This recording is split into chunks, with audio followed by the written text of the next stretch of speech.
Hello students, today we will revise SA 240, that is Auditor's Responsibilities Relating to Fraud in an Audit of Financial Statements. So अगर fraud होता है तो auditor की responsibility क्या है? This is given in SA 240, one of the favorite standard of institute. Objective क्या है? To identify and assess the risk of material misstatement. जो risk of material misstatement है due to fraud, उस risk of material misstatement को identify करना, assess करना, मतलब SA 315 to obtain sufficient appropriate audit evidence जिससे हम रिस्पॉन्सेज दे सके through designing and implementing appropriate responses SA 330 और जो आइडेंटिफाइड और सस्पेक्टेड फ्रॉड है उस पर रिस्पॉन्ड करना, दैट इज SA 450. सो पहले तो फ्रॉड है ये फाइंड करना है, to identify and assess the risk of material misstatement due to fraud. फिर सफिशिएंट अप्रोप्रिएट ऑडिट एविडेंसेस निकालने हैं एंड उस पे से अप्रोप्रिएट रिस्पॉन्स देना है, SA 330, and then to respond appropriately to identified और सस्पेक्टेड फ्रॉड. दो इंपॉर्टेंट डेफिनेशन से फ्रॉड. पहले तो फ्रॉड क्या है? Intentional act. फ्रॉड मतलब क्या? गलत करना, चीटिंग करना, धोखा देना. तो ये एक इंटेंशनल एक्ट है by one or more individual among management, TCWG, employee or third parties involving the use of deception to object an unjust or illegal advantage. Deception मतलब cheat करके कोई unjust या illegal advantage लेना, that is fraud. एक intentional act जो company के अंदर का इंसान करता है या थर्ड पार्टी करती है जिससे उनको कुछ unjust या illegal advantage मिलता है, that is fraud. Fraud risk factor. ऐसे इवेंट्स या conditions that indicate an incentive और प्रेशर. इवेंट्स, कंडीशंस जो क्या इंडिकेट करते हैं? इंसेंटिव और प्रेशर टू कमिट फ्रॉड और provide an opportunity to commit fraud. मतलब ऐसे इवेंट्स जो अपॉर्चुनिटी देते हैं कि फ्रॉड कमिट करो या जिसके वजह से फ्रॉड कमिट होता है, that is fraud risk factor. कि फ्रॉड के रिस्क के फैक्टर्स क्या है. Types of fraud. दो टाइप के फ्रॉड होते हैं. फ्रॉडुलेंट फाइनेंशियल रिपोर्टिंग मतलब फाइनेंशियल रिपोर्टिंग यानी कि हमारे बुक्स ऑफ अकाउंट्स उसमें कुछ चेंजेस करना, उसमें कुछ फ्रॉड करना. और दूसरा है मिस अप्रोप्रिएशन ऑफ एसेट्स कि कंपनी के जो एसेट्स है उसमें कुछ मिस अप्रोप्रिएशन करना. तो ये दो टाइप के फ्रॉड है. नंबर 1, फ्रॉडुलेंट फाइनेंशियल रिपोर्टिंग मतलब इंटेंशनल मिसस्टेटमेंट और ओमिशन. इसको हम क्या बोलेंगे? इंटेंशनल. ये क्या होता है? इंटेंशनल मिसस्टेटमेंट और omission of what? Of amount or disclosures in books of accounts यानी कि in financial statements. मतलब intentionally misstatement करना, omission करना of amount और disclosures in financial statements, that is fraudulent financial reporting. अब इसके कुछ examples है जिसको हम sources भी बोलते हैं.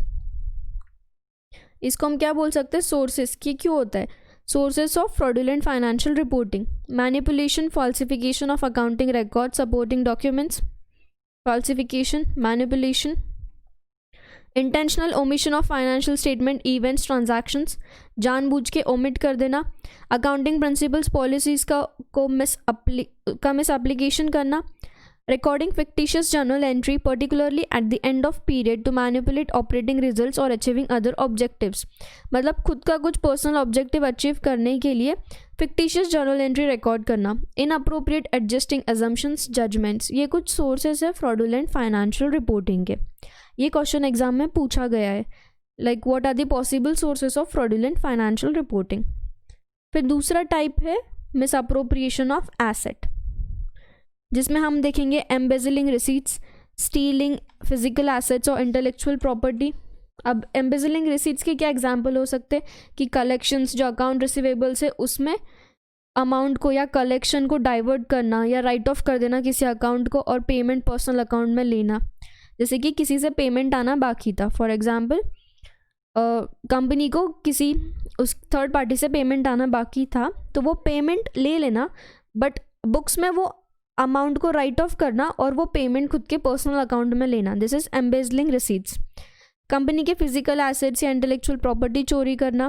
Causing an entity to pay for goods services not received मतलब जो गुड्स या सर्विस कंपनी ने नहीं ली उसके लिए कंपनी को पे करवाना. मतलब fictitious vouchers, bogus vouchers, using entities asset for personal use, entity के एसेट्स को पर्सनल यूज़ के लिए यूज़ करना, तो पर्सनल यूज़ हो गया, स्टीलिंग हो गया, paying for not received to pay for not received, और एम्बेजलिंग रिसीट्स। अब हम देखेंगे process, what is the risk assessment procedure and related activity in this standard. तो सबसे पहले risk assessment procedure, inquiry of management and others within the entity. अगर auditor को कुछ डाउट है तो वो क्या करेगा, पहले तो मैनेजमेंट का इंक्वायरी करेगा। अब मैनेजमेंट के इंक्वायरी में क्या क्या होगा, management assessment of the risk of material statement due to fraud, कि मैनेजमेंट ने क्या असेस किया, मैनेजमेंट किस तरीके से आइडेंटिफाई करता है या रिस्पॉन्ड करता है to the risk of fraud. फिर मैनेजमेंट ने कभी TCWG से कम्युनिकेट किया था क्या, या मैनेजमेंट ने एम्प्लॉयज़ से बात की थी क्या, एम्प्लॉयज़ का एथिकल बिहेवियर चेक किया था क्या। तो ये सब हम मैनेजमेंट की इंक्वायरी लेंगे और बाकी के लोगों की विद इन द एंटिटी। फिर बाद में हम TCWG की इंक्वायरी लेंगे, obtain an understanding how TCWG supervises managements process, और हम TCWG को पूछेंगे कि उनको नॉलेज था क्या कि ऐसा कोई फ्रॉड होने वाला है which will have a effect on entity. So inquiry of management and then inquiry of TCWG. After that, evaluate whether unexpected relationship is identified in analytical procedure. कि जब एनालिटिकल प्रोसीजर चल रहा था तब कोई अनएक्सपेक्टेड रिलेशनशिप आइडेंटिफाई हुआ था क्या। Then evaluation of financial reporting framework. Auditor shall also evaluate from the information obtained that whether there are any fraud risk factors present in the financial statements or while auditing the financial statement. ये हो गया risk assessment procedure. Number 2, identifying and assessing the risk of material misstatement due to fraud. मतलब ऐसे 315 की identify करना है कि risk of material misstatement है या नहीं। तो अब है तो फाइनेंशियल स्टेटमेंट पे भी और असर्शन लेवल पे भी। असर्शन लेवल पे class of transactions, account balances and disclosures. After that obtain understanding of entities related controls. फिर responses to the assessed risk. Responses will be as per SA 330 to address assessed RMM. फिर अब responses देने के बाद auditor क्या करेगा, auditor shall determine overall response to assessed RMM due to fraud at the financial statement level in the following ways. Auditor क्या करेगा, auditor will be more professional skepticism. Auditor should be more professional skepticism, मतलब auditor का mind और questioning रहना चाहिए. He should apply more experienced staff, more evaluation of accounting principles, more control. मतलब अब सब चीज़ें ऑडिटर ज़्यादा करेगा, ऑडिटर ज़्यादा क्वेश्चंस पूछेगा, ज़्यादा इंक्वायरी करेगा, एक्सपीरियंस स्टाफ लगाएगा, अकाउंटिंग प्रिंसिपल्स को इवेल्युएट करेगा और कंट्रोल को भी ज़्यादा देखेगा। सो अब सब कुछ मोर होगा। After this auditor clause 10 of CARO, clause 10 of CARO refer करेगा and section 143 subsection 12 that is duty to report fraud. Duty to report fraud और कारो में क्या रिपोर्ट करेगा, पैरा 3 क्लॉज 10 में कि weather any fraud is committed by the employees of the company or by the management and if yes, nature and amount involved. And section 143 subsection 12 duty to report fraud to the audit committee and if fraud is greater than for an amount of 1 crore rupees then to the CG immediately but not later than 2 days. So ये पूरा process हो गया, पहले risk assessment procedure, फिर identifying and assessing the risk of material misstatement due to fraud, उसके बाद responses to the assessed risk and then reporting clause 10 of para 3 of CARO 2013 and section 143 subsection 12 of Companies Act 2013. Audit procedure responsive to risk related to management override of control. अब हम देखेंगे management override of control की, management ने खुद के controls जो है उसको ओवरराइड करना। Management is in manipulate unique position, management एक यूनिक पोजीशन में होता है, हायर पोजीशन में होता है टू परपिट्रेट फ्रॉड। क्यों? क्योंकि मैनेजमेंट के पास एबिलिटी है to manipulate accounting records and prepare fraudulent financial statements. Management के पास पावर है कि वो फ्रॉडुलेंट फाइनेंशियल स्टेटमेंट्स प्रिपेयर करवा सकते हैं। How? By overriding controls that otherwise appears to be operating effectively. तो अब ऑडिटर क्या करेगा, auditor shall design and perform audit procedure 2। Auditor का ऑडिट प्रोसीजर कैसे होगा, take the appropriateness of journal entry recorded in the journal ledger and other adjustments made in the preparation of financial statements. Auditor journal entry कितनी appropriate है ये check करेगा। Make inquiry of individuals involved in the financial reporting process, कि जो accounting देखते हैं वो individuals की इंक्वायरी करेगा। जर्नल एंट्रीज सिलेक्ट करेगा। अदर एडजस्टमेंट्स जो normally at the end of reporting period हुए हैं। Consider the need to check journal entries and other adjustments throughout the period, फिर से पूरे पीरियड के जर्नल एंट्रीज चेक करेगा, अदर एडजस्टमेंट्स चेक करेगा। Reviewing accounting estimate and evaluate whether they present a risk of material misstatement due to fraud. Accounting estimates को review करना है और इवैल्यूएट करना है कि इसमें कोई मटेरियल मिसस्टेटमेंट है क्या, वेदर ड्यू टू फ्रॉड। अगर कोई रिस्क है मटेरियल मिसस्टेटमेंट का तो फिर अकॉर्डिंगली ऑडिटर उसको रिपोर्ट करता है। So this is management overriding control, जहां मैनेजमेंट खुद के कंट्रोल्स का फ़ायदा उठा के अकाउंटिंग रिकॉर्ड्स को मैनिपुलेट करता है टू अचीव सम ऑब्जेक्टिव, तो फिर उस केस में ऑडिटर ये प्रोसीजर परफॉर्म करेगा। फ्रॉड रिस्क फैक्टर, सबसे पहले हमने क्या देखा था, फ्रॉड के दो टाइप्स होते हैं, फ्रॉडुलेंट फाइनेंशियल रिपोर्टिंग और मिस अप्रोप्रिएशन ऑफ एसेट्स। उसमें हमने सोर्सेज देखे थे। अभी हम क्या देख रहे हैं, risk factor. Fraud risk factor relating to misstatements resulting from fraudulent financial reporting. मतलब फ्रॉड दो टाइप के हैं, एक है फ्रॉडुलेंट फाइनेंशियल रिपोर्टिंग। तो इस केस में कौन से फ्रॉड रिस्क फैक्टर है जिसकी वजह से मिसस्टेटमेंट होता है। Fraud risk factors relating to misstatements resulting from fraudulent financial reporting. तो तीन चीज़ें हैं, relating to management's characteristics and influence over the control environment, relating to industry conditions, relating to operating characteristic and financial stability. Fraud risk factor पे question आता है, हाँ आता है, बट अभी तक जो क्वेश्चन आया है वो मिसअप्रोप्रिएशन ऑफ एसेट पे आया है। इसका मतलब ये नहीं है कि फ्रॉडुलेंट फाइनेंशियल रिपोर्टिंग पे नहीं आएगा। तो अगर फ्रॉडुलेंट फाइनेंशियल रिपोर्टिंग पे आया तो पहले लिखना कि तीन टाइप के होते हैं risk factors, managements characteristic and influence over the control environment, industry conditions और फिर operating characteristic and financial stability. अब वो कैसे होता है, तो फैक्टर्स क्या क्या है, इंडिकेटर्स क्या क्या है। Management compensation based on bonus stock option, तो मैनेजमेंट क्या करेगा, स्टॉक की प्राइस बढ़ाने के लिए फाइनेंशियल स्टेटमेंट्स में एडजस्टमेंट्स करेगा। Management's unrealistic commitments to analyst, creditor etcetera, अगर अनरियलिस्टिक कमिटमेंट्स है तो वो फुलफिल करने की कोशिश में मैनेजमेंट फाइनेंशियल स्टेटमेंट्स में एडजस्टमेंट करता है। Tax motivated reasons dominated by single person, inappropriate communication of entity's ethics and values, failure to correct known material weakness, अगर मटेरियल वीकनेस पता है फिर भी मैनेजमेंट उसको करेक्ट नहीं कर पा रहा है। History of security law violation, security law में कुछ वायलेशंस है। Weak corporate governance structure.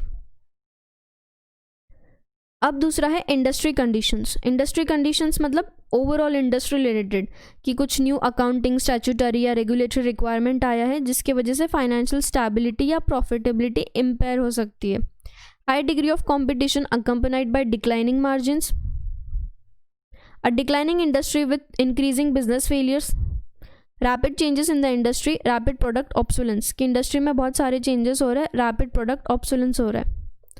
अब दूसरा है fraud risk factor relating to operating characteristics and financial stability, inability to generate cash flow from operations while reporting earning growths, कि मतलब तुम दिखा रहे हो कि अर्निंग्स में ग्रोथ है बट कैश फ्लो जनरेट नहीं कर पा रहे हो, सो फ्रॉड रिस्क फैक्टर है।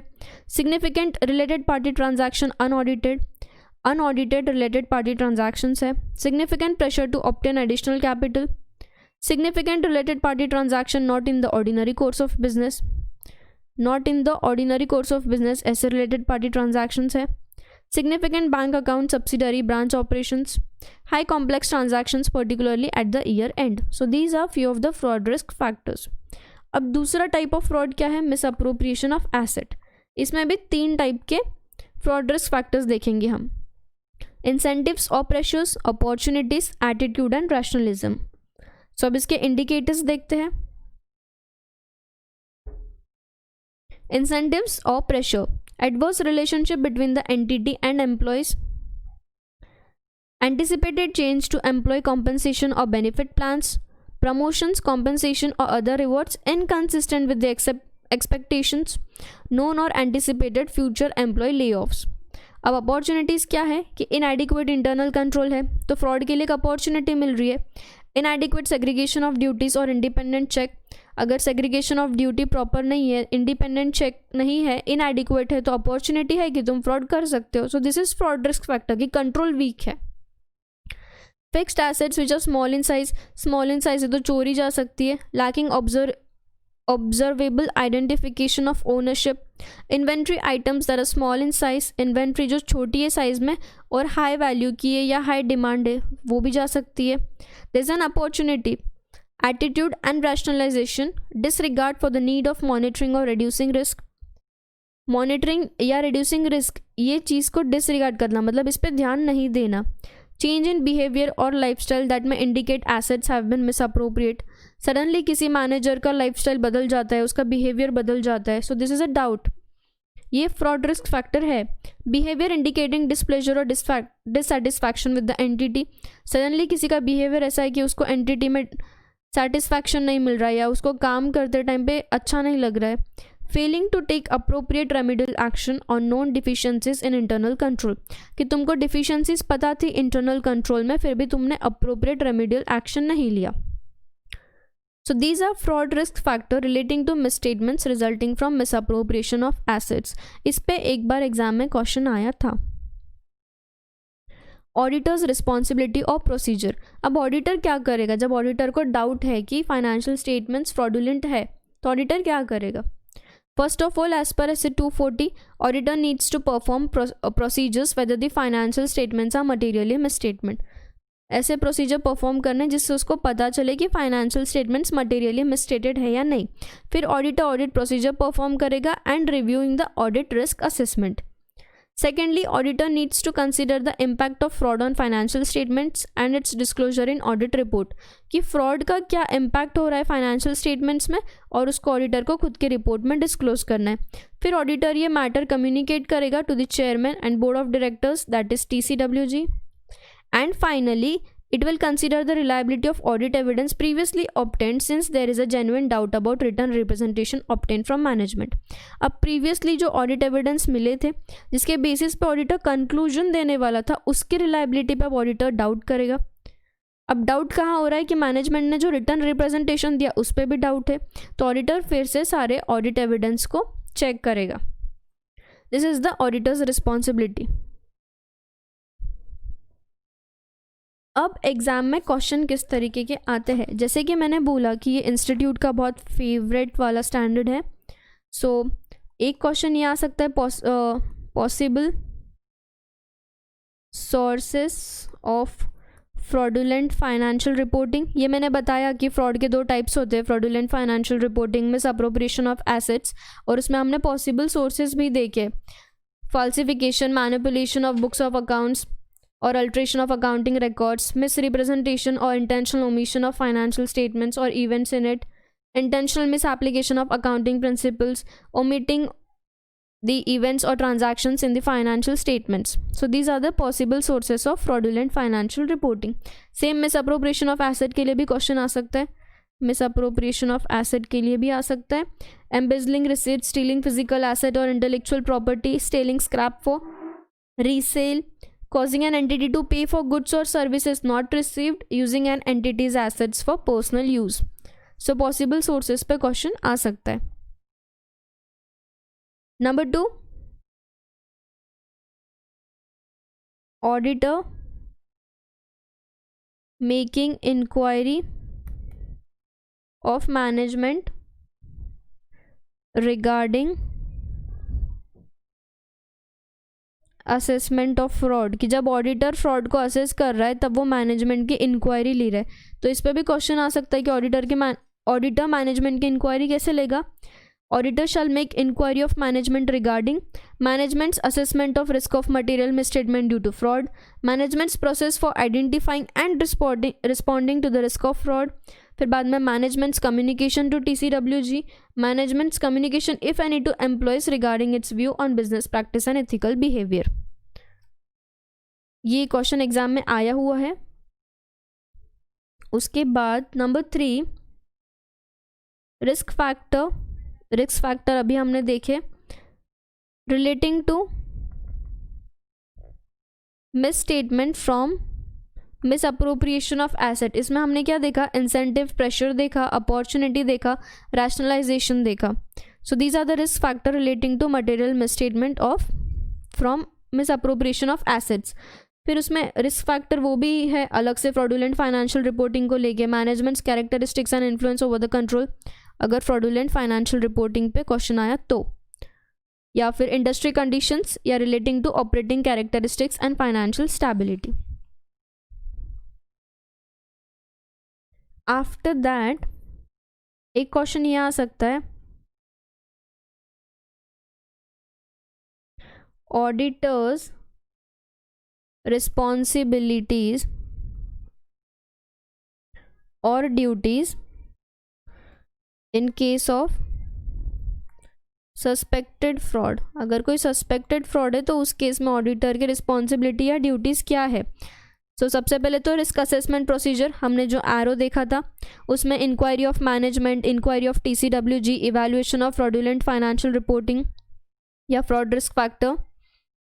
फिर उसके बाद identifying and assessing risk of material misstatement due to fraud SA 315, फिर एट असर्शन लेवल या एट फाइनेंशियल लेवल.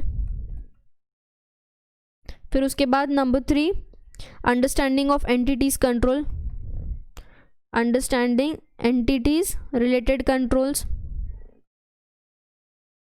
नंबर 4, फिर ऑडिटर उसके अकॉर्डिंगली रिस्पॉन्सेज देता है, दैट इज SA 330. अब उसके बाद अगर ऑडिटर को लगता है he is unable to continue, if auditor is unable to continue, इस पे एक अलग से डिटेल क्वेश्चन भी आ सकता है. If auditor is unable to continue performing the audit, तो ऑडिटर क्या करेगा, सबसे पहले उसकी legal and professional responsibility consider करेगा. उसके बाद अगर ऑडिटर को ठीक लग रहा है तो he will report to the person who made his appointment. And lastly, auditor will withdraw if it is permitted by law. Withdraw if permitted. So ये हो गया unable to continue. अब जब ऑडिटर विड्रॉ कर रहा है, मतलब ऑडिटर रिजाइन कर रहा है, तो सेक्शन 140 सबसेक्शन 2 लग जाएगा, that is resignation by auditor which is to be filed. फिर उसमें ऑडिटर क्या करता है, ADT3 फॉर्म फाइल करता है to ROC plus company within 30 days. सो ये हो गया अनेबल टू कंटिन्यू वाला पॉइंट. उसके बाद ऑडिटर क्या करेगा, auditor will report fraud under section 143 subsection 12, duty to report fraud. If auditor has reason to believe that an offence involving fraud has been committed, then it will report it to audit committee within 2 days. या तो if the amount is more than 1 crore then report to CG immediately but not later than 2 days. फिर report करते time पे क्या report करेगा, nature of fraud, amount involved,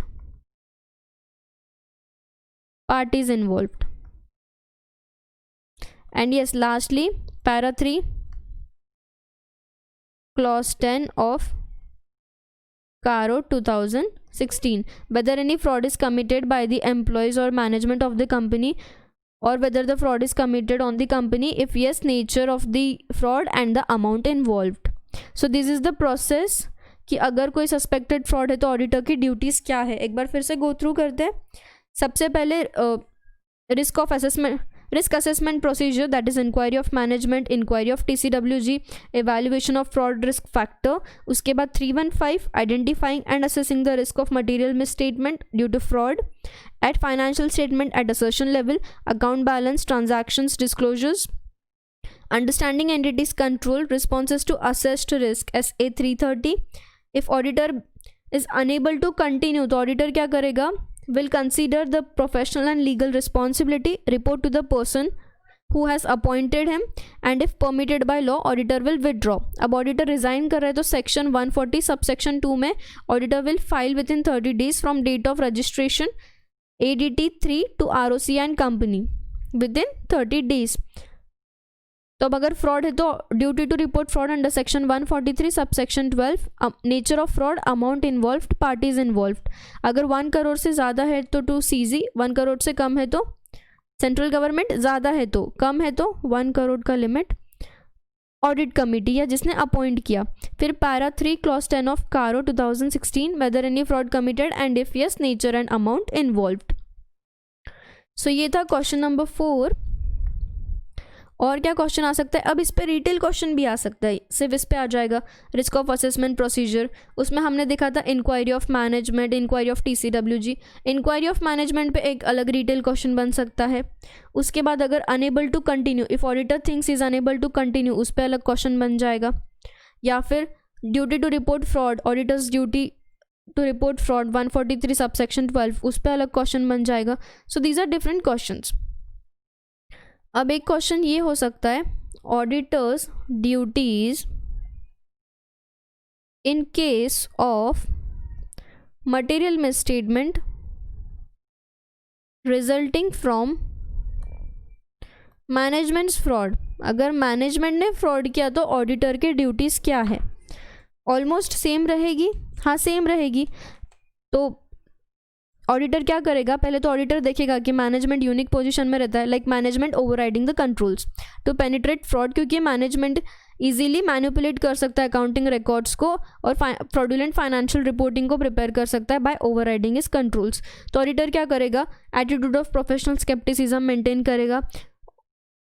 उसके बाद auditor check करेगा कि डॉक्यूमेंट्स ऑथेंटिकेटेड थे या नहीं। ऑडिटर और इन्वेस्टिगेट करेगा, अपने जो रिस्पॉन्सेस है वो मैनेजमेंट या TCWG के रिस्पॉन्सेस से इनकन्सिस्टेंट है तो ऑडिटर और इन्वेस्टिगेट करेगा। फिर ऑडिटर 143 सबसेक्शन 12 के अंदर फ्रॉड रिपोर्ट करेगा to the central government if the amount is greater than 1 crore. और फिर बाद में पैरा 3 क्लॉज 10 ऑफ कारो 2016। So process is almost same. So this is one of the favorite standard of institute हर दूसरे attempt में इस पे से क्वेश्चन पूछती है and yes for 4, 5, 6 marks. So I hope you understood. हमने पहले फ्रॉड के टाइप्स देखे थे, फिर सोर्सेज देखे थे, फिर फ्रॉड रिस्क फैक्टर देखा था, पूरा प्रोसेस देखा था एंड ऑडिटर की ड्यूटीज़ देखी थी। उसके बाद मैनेजमेंट ओवरराइडिंग कंट्रोल्स देखा था। So I hope you are clear with it. And if you like my video, please subscribe my channel and also share it with your friends. These are for revision purpose. Thank you for watching.